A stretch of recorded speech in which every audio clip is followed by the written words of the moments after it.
İl 1722. Nəhəng bir gəmidə sakit okeanın sonsuz görünən suları üzərində yavaş-yavaş irəliləyirsiniz. Günlərdir üfüqdə yalnız mavi səma ilə mavi okeanın birləşdiyi xətti görürsünüz. Günəş hər səhər doğur, hər axşam batır, amma qarşıya çıxan heç bir quru parçası yoxdur. Artıq tək bir arzunuz qalıb, haradasa bir ada görmək, ayaqlarınızı möhkəm torpağa basmaq və bitmək bilməyən okeandan bir müddət də olsa uzaqlaşmaq.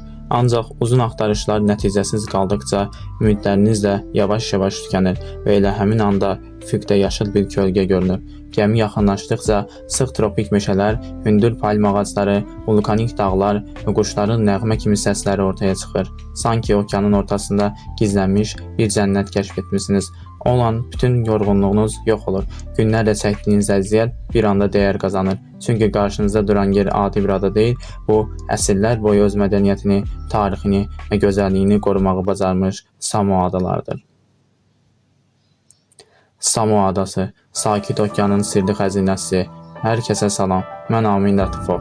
Samoa adası 1722-ci ildə Holland səyyahı Jacob Reyoggen və onun başçılıq etdiyi heyət tərəfindən kəşf edilmişdir. Bu hadisədən sonra Avropalılar ilk dəfə Samoanı tanımağa başlamışlardır. Ancaq Samoanın tarixi bundan çox daha əvvəllərə qədər gedib çıxır. Belə ki, arxeoloqlar hesab edirlər ki, insanlar bu adalarda təxminən 3000 il əvvəl gəlib məskunlaşmışlardır. Maraqlısı da budur ki, bu minilliklər boyu Samoa xalqı okeanın ortasında heç kimsənin xəbəri olmayan yerdə öz mədəniyyətlərini, adət-ənənələrini və həyat tərzlərini qoruyub saxlaya bilmişlərdir.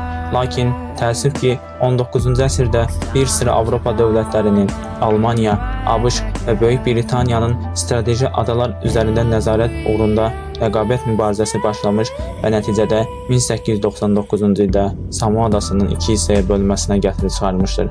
Belə ki, adanın şərq hissəsi ABŞ-ın nəzarətinə keçərək Amerikan Samoası, qərb hissəsi isə əvvəl Almaniyaya, sonra isə Yeni Zelandiya adını almışdır. Nəhayət, bu uzun davam edən əsarətdən sonra 1962-ci ildə Samoa öz müstəqilliyi qazanmış və Sakit Okean regionunda müstəqillik əldə edən ilk ada dövlətlərindən birinə çevrilmişdir. Amma Samoanı məşhur edən təkcə onun tarixi deyil, belə ki, bu ada dövləti təbiətin ən səxavətli davrandığı yerlərdən biridir. Okeanın ortasında yüksələn yaşıl dalğalar, sıx tropik meşələr, gür şəlalələr və firuzəyi rəngli sahillər Samoanı dünyanın ən gözəl adalarından birinə çevirir. Buradakı yağış meşələri dağların zirvələrinə qədər uzanır. Kokos palmaları və banan ağacları və saysız hesabsız tropik meşələr, bitkilər yaşıl örtü kimi bürüyür.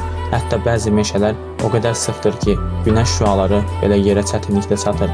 Samoanın ən yüksək zirvəsi olan Mount silsiləsi dəniz səviyyəsindən 1858 metr yüksəklikdə yerləşir.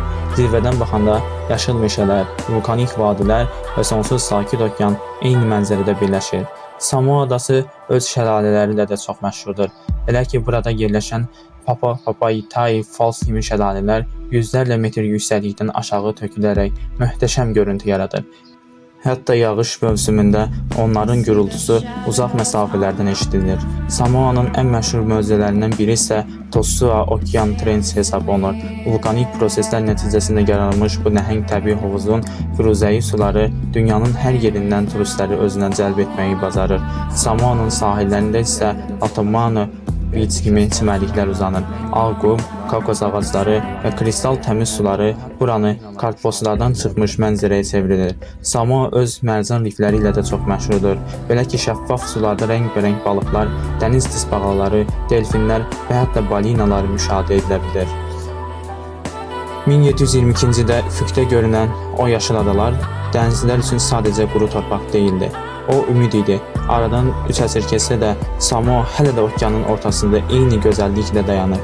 Dalğalar sahillərə vurmağa davam edir. Şəlalələr meşələrin qəlbinə axır və günəş hər axşam bu adaların üzərində batır. Bəlkə də dünyanın ən gözəl yerləri insanın deyil, təbiətin yazdığı hekayələrdir. Samoa isə həmin hekayələrin ən gözəl səhifələrindən biridir.